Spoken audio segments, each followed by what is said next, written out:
নাস্তা করতেছে আচ্ছা এই দিকে আমরা ভালো মানুষ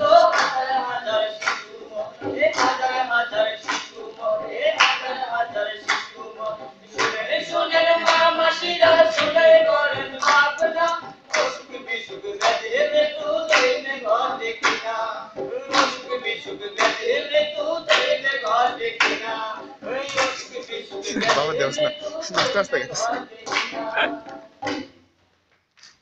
আমাদের নাটক এখানেই শেষ। আপনাদের অসংখ্য ধন্যবাদ আমাদের নাটক দেখে উপভোগ করার জন্য। সবাইকে অসংখ্য ধন্যবাদ।